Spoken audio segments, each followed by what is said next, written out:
Hello and welcome back. As part of our project, we're going to need to be cutting molding, and there's lots of ways to do that. There's very professional ways to do that with a nice powered miter saw, which I have one in my storage shed, which is several miles away from my apartment. I cannot use power tools in my apartment, so I wanted to be able to do my work on my frames from here and needed a tool to do it. So I went and bought this cheap miter box that I'm going to be using to cut the molding. Now, you're saying to me, that's really stupid because you're spending a lot of money on molding and you're going to cheap out on the tools. Well, there's a reason why I can afford, I think, to cheap out on this particular tool, one of which is it's not powered, and I need to be able to use it in my apartment. And the second is I think I can buff it up to make it actually fairly usable without, being too, ridiculous. So what I'm doing is I'm taking this miter box right here, and I'm going to buff it up. And what I mean by that is, first of all, this one doesn't even have anything. Some of these have these little holes where you put this plastic little thing in there and turn it, and it clamps the wood against the, no, none of that. Cheap ass $9 miter box. Now, all I'm going to need for this are a couple of things. I have a piece of scrap wood that I got from my local hardware store. Very cheap. I have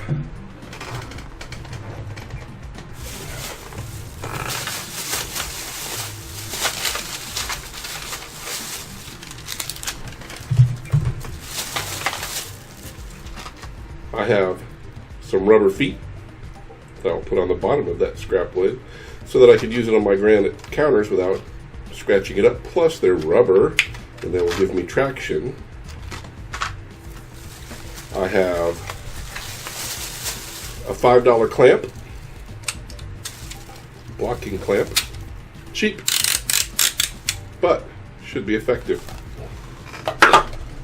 I have a packet of 1-inch number 10 screws. I have a packet of 3/4 inch number 8 screws, because I didn't like the screws that came with this. I didn't think they were long enough. I wanted to have a little bit deeper screw, so I bought some more of my own. And I got a package of number 10 washers. And with these, I believe I'll be able to add a base to this, and with the clamping tool, enough leverage to appropriately clamp the molding as I'm cutting it, to where I'll be able to have a fairly effective tool for what I need. All of that cost me about 15 bucks. So all told, 25 bucks for the miter box. And I could have gone online and bought a much more expensive one, but they go up in price very rapidly as you start adding things to it. So basically I want sturdy, I want stable, I want not moving, and then I'll be able to cut my molding. Now, you might be concerned that, oh my God, you're using this to precision cut your molding, and actually I'm not. In the next video, when I actually cut the molding, I'll show you why that the precision cut is not required. Basically, I have a precision sanding tool that I'm going to be using, so what I'll do is I'll aim to cut about 1/8 of an inch, 40, as close to 45 degrees as I can get, and about 1/8 of an inch longer than I need, and then I'll put it in the sander and sand it to the perfect 45 degree, perfect length, and at that point, things should be fine. So that is my aim for this tool. So let's buff it up here.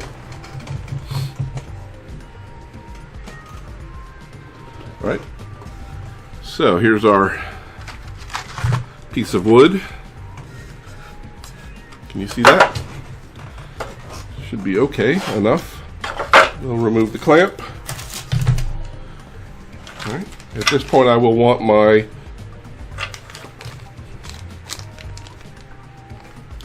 1-inch screws. Yep. And my number 10 1-inch screws and my, where did my, so we're going to start with the number 10 screws and the number 10 washers. And look, so I've got 3 places for screws here. I'm probably not going to need a washer for that one, but for these 2 I will I'm going to want some washers. So what I'm going to do is just going to draw a little bit of lines here so we have some sort of symmetry. Let me get my T-square.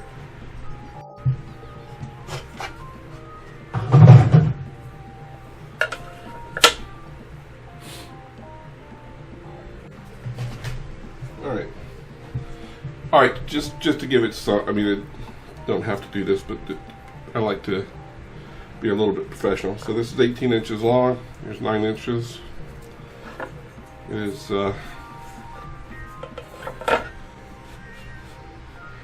11 and a quarter. So let's go 5 and I don't know, what's half of 11 and a quarter? 5 and 3/4. Doesn't have to be exact. Go there.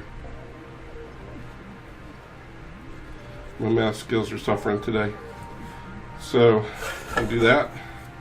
I'm also going to draw a very light line down here so I can line up the other pieces. All right. So there we go with a little bit of professionalism.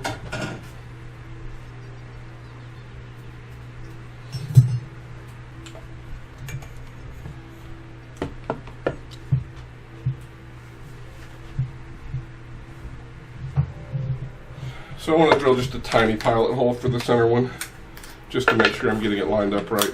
So let's do that really quickly.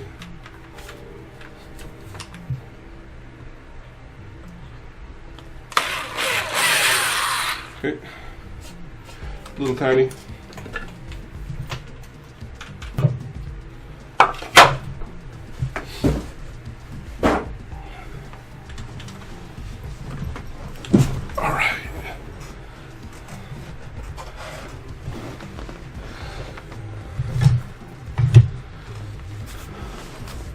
Now, as I said, for the first number 10 screw, I did not want a washer with that, so we'll just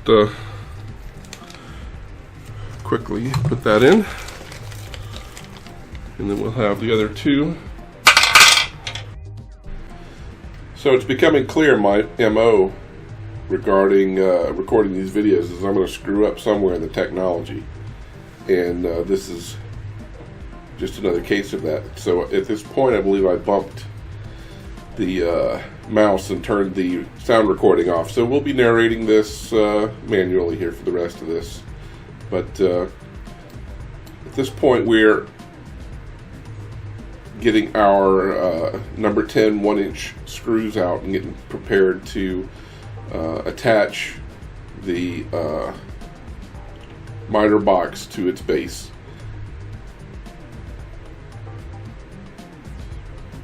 Grabbing the washers here as well. Only 2 washers because, as you can see, the center hole does not need a screw whatsoever. And we're just going to quickly attach this to the base.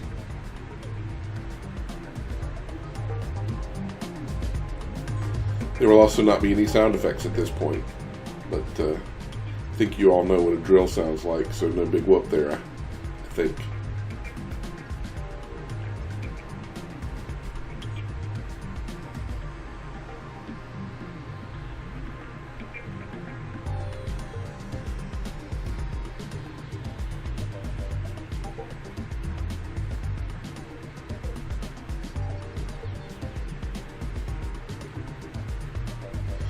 So with the miter box now attached to the base, we're going to start focusing on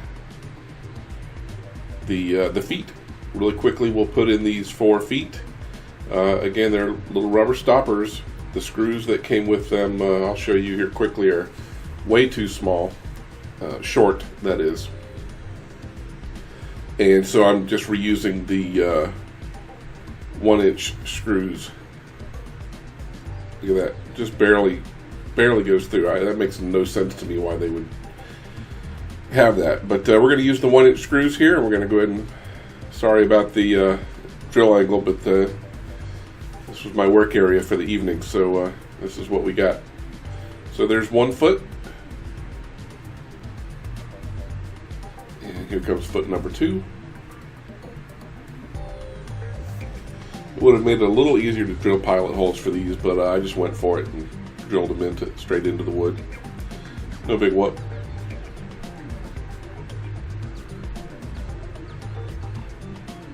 And foot number 3. And foot number 4.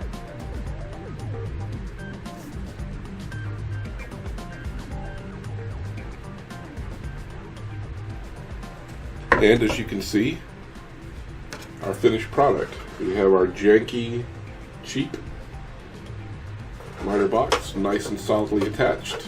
Nice piece of wood.